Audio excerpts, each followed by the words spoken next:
Good evening. The three C's of life: choices, chances, and changes. You must make a choice to take a chance or your life will never change. Welcome to BMC News Live in English, brought to you by Al Hilal Hospital and Medical Centers. I am Vinod Narayanan, joining you with the daily news updates. Today's headlines. Foreign Minister urged concerted Arab efforts to face challenges. Bahrain ranked third in fastest population growth among Arab countries. The Bahrain Authority for Culture and Antiquities to organize Intangible Cultural Heritage Forum on September 20 to 21. Saudi approved duty-free markets in airports and ports. US authors Stroud and Everett among Booker Prize finalists. Foreign Minister urged concerted Arab efforts to face the challenges. The Minister of Foreign Affairs, Dr. Abdul Latif bin Rashid Al Zayani, participated in the 158th session of the Arab League Council at the level of foreign ministers, which was held today at the headquarters of the Arab League in Cairo. In his remarks at the meeting, the minister noted that the Arab world is facing many challenges today, which requires concerted efforts to address the growing dangers and all that may destabilize Arab security and violate the sovereignty of Arab countries. He said that Bahrain stresses the urgent need for Arab countries to unite and take all measures to combat extremist ideology and eliminate its sources of funding. He added that Bahrain rejects external interference in the internal affairs of any country and that the kingdom expects other countries to adhere to this basic principle in regulating relations between countries and maintaining global security and stability. He stressed Bahrain's condemnation and rejection of foreign parties, adoption of militias, terrorist organizations and extremist groups present in the region. Bahrain ranked third in fastest population growth among Arab countries.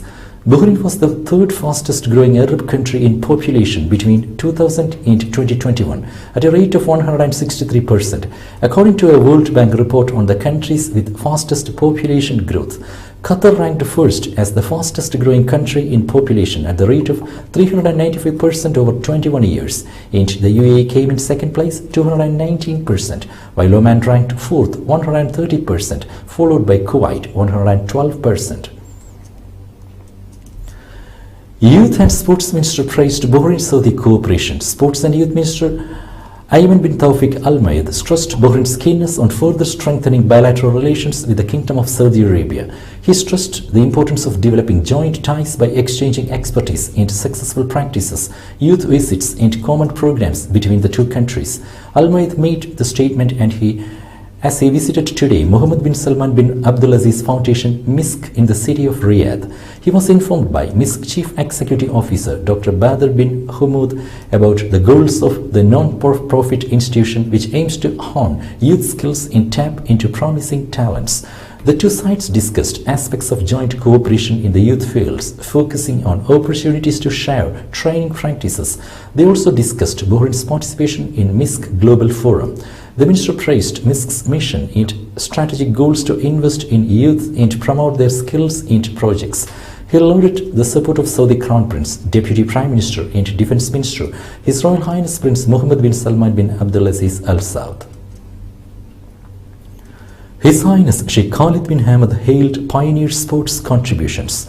Supreme Council for Youth and Sports First Deputy Chairman, General Sports Authority Chairman and Bahrain Olympic Committee President, His Highness Sheikh Khalid bin Hamad Al Khalifa paid tribute to pioneers, hailing their sports contributions. His Highness Sheikh Khalid bin Hamad made the statement as he received His Majesty the King's Advisor for Youth and Sports Affairs, Head of Bahrain Sports Pioneer Society, Saleh bin Izzah bin Hind Al Manai, in the presence of GSA Deputy Chairman, His Highness Sheikh Salman bin Muhammad Al Khalifa, and GSA Chief Executive Officer, Dr. Abdurrahman Sadiq Askar.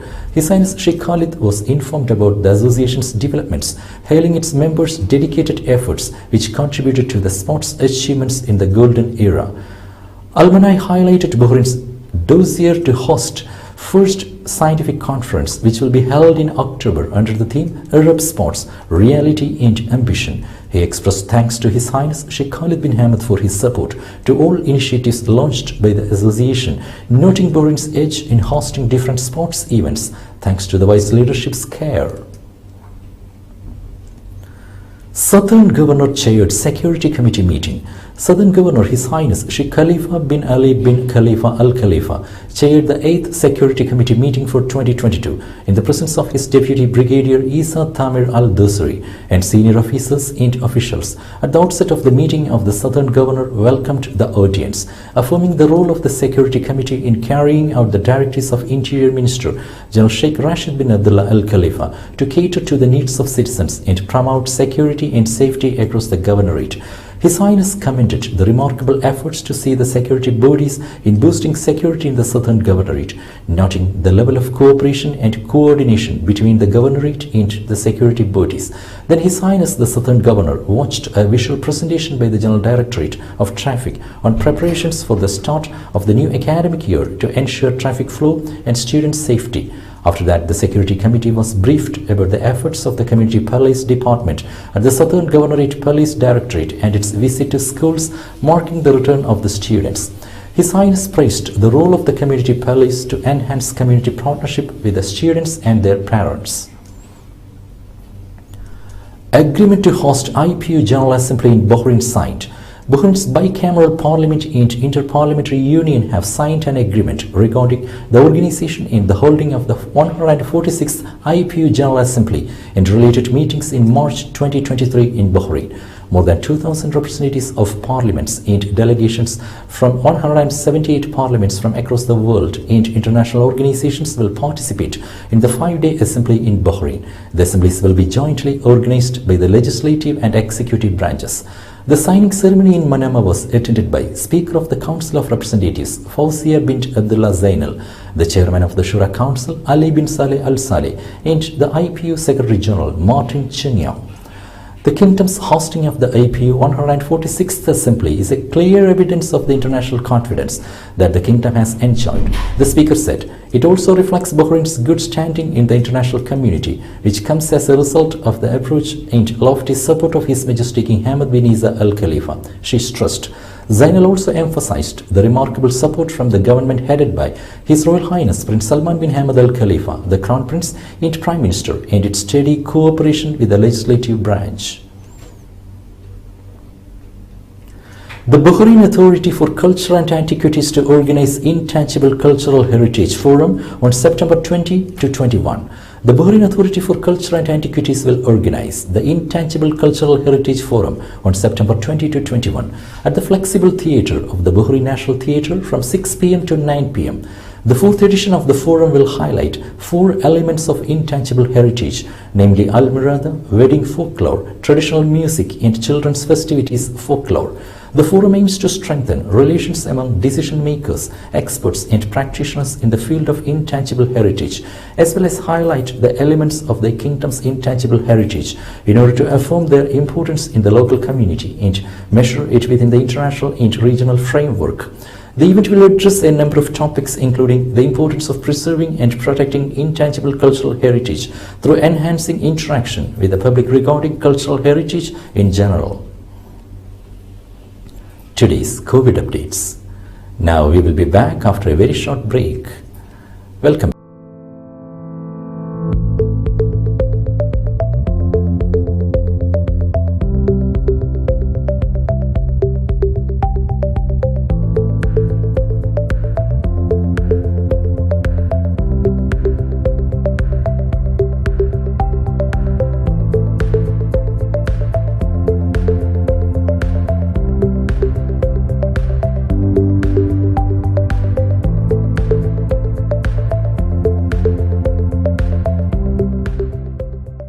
The 16th branch of Megamart and Macromart supermarkets in Bahrain has opened in Sahla. The best offers are available to the customers at affordable rates. Everyone is welcome. During and around the opening day, a variety of fish including salmon, meat and dairy products, roastery, frozen items, food and non-food items, groceries, fruits and vegetables, electronics, garments and ready-to-eat food items are available to the customers at affordable rates. Hearty welcome to all. Megamart and Macromart, your favorite shopping destination.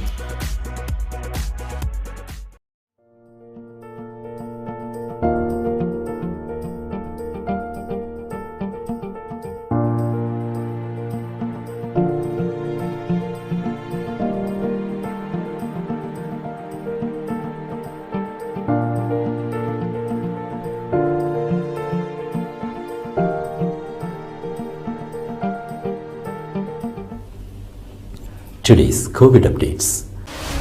COVID updates brought to you by Al Hilal Hospital and Medical Centers.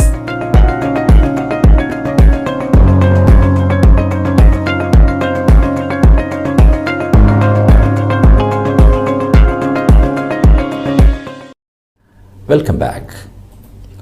Dubai hosted signing of Declaration of Principles of Global Excellence Council. Dubai has hosted the signing of the Declaration of Principles of the Global Excellence Council, marking it the first city in the Middle East to host a meeting of the Global Excellence Council. The meeting was held under the directives of Crown Prince of Dubai and Chairman of Dubai Executive Council, His Highness Sheikh Hamdan bin Mohammed bin Rashid Al Maktoum, in line with the vision of Vice President, Prime Minister and ruler of Dubai, His Highness Sheikh Mohammed bin Rashid Al Maktoum, to establish a culture of excellence in government. The Global Excellence Council, which includes 12 founding members from 5 continents, aims to define and promote a culture of excellence to improve the efficiency and competitiveness of organizations across the globe. The signing of the declaration was attended by Secretary General of the Executive Council of Dubai and Chairman of the Dubai Government Excellence Program, Abdullah Muhammad Al Batsti. The first initiative of its kind, the Council will work to conduct joint events and activities in the field of quality and performance excellence in cooperation with international partners. It will also highlight international best practices in the management of quality and excellence accreditation, evaluate the most effective management practices, consolidate the foundations and principles of excellence, and stimulate the adoption of excellence models. Localization in Saudi energy sector to rise by 75% in 2030. The localization and the evolving of the local content in the energy sector will rise by 75% in 2030, the Ministry of Energy said. The ministry has confirmed its intention of raising the percentage of localization via an infographic published on its official account on Twitter platform. The ministry explains through the infographic the types of devices and services that it seeks to localize. It stated that the energy system continues with all the partnerships in the government and private sector to develop and enhance local content in Saudi Arabia through the localization initiatives and programs of the energy system. The teams that the ministry is aiming to localize are the equipment services, engineering works, purchases, and the localization of implementation work related to the energy sectors. Saudi approved duty-free markets in airports and ports. The cabinet chaired by custodian of the 2 holy mosques, King Salman, on Tuesday afternoon at Al Salam Palace here approved the establishment of duty-free markets in airports, seaports, and land ports. The cabinet decision permits sale in these markets to passengers arriving and departing from the kingdom. At the outset of the session, custodian of the 2 holy mosques briefed the cabinet on the content of the letter he received from the Chinese president regarding bilateral relations that connect the 2 countries and peoples and means to develop them in various fields. The cabinet then reviewed the recent talks and meetings that took place between officials in Saudi Arabia and their counterparts in a number of countries with the aim of advancing relations and increase the effectiveness of collective action through regional and international organizations and groups. The cabinet in this regard addressed the contents of the Saudi Arabia's participation in the ministerial meetings of the G20 held in Bali, Indonesia, and Saudi Arabia, highlighted its efforts in accelerating the growth of the digital economy, technology, and innovation, and bridging the digital divide through strategic initiatives and projects to connect the world. China cleared roads to earthquake epicenter while death toll rose to 74. China has reopened roads leading to the epicenter of Monday's 6.8 magnitude earthquake in the southwestern province of Sichuan, and traffic has resumed, state media reported on Wednesday, while the death toll has risen to 74. In addition, a total of 259 people were injured in the disaster and 26 remained missing as of Tuesday night, the People's Daily reported. The strongest earthquake to hit the province since 2017 destroyed numerous buildings and caused severe damage to power and water infrastructure as well as telecommunications, according to Reuters. Rescuers had rushed to reach stranded people, restore utilities, and send emergency relief, while 11,000 people were evacuated on Tuesday from leading country where the quake was centered. Early on Wednesday, China Earthquake Network's center recorded a magnitude 3 aftershock at the epicenter at a depth of 12 km. Weather forecasters have also warned of the prospect of heavy rains in the region until Friday. New UK Prime Minister Truss vows to tackle energy crisis and ailing economy. Liz Truss became a UK Prime Minister on Tuesday and immediately faced up to the enormous tasks ahead of her: curbing soaring prices, boosting the economy, easing labour unrest and fixing a national health care system burdened by long waiting lists and staff shortages. Truss quickly began appointing senior members to her cabinet as she tackles an inbox dominated by the energy crisis, which threatens to push energy bills to unaffordable levels, shuttering business and leaving their nation's poorest people shivering at homes this winter.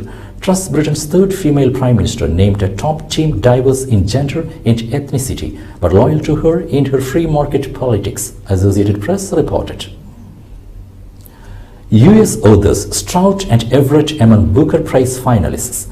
American authors Elizabeth Strout and Percival Everett are up against writers from Britain, Ireland, Zimbabwe and Sri Lanka as finalists for the prestigious Booker Prize for Fiction. Strout's Symphony of Everyday Lives, O. William, and Everett's powerful novel about racism and police violence, The Trees, are on the shortlist announced for the $58,000 prize, Reuters reported. Former British Museum Director Neil McGregor, who is chairing the judging panel, said several of the books are inspired by real events and address long national histories of cruelty and injustice.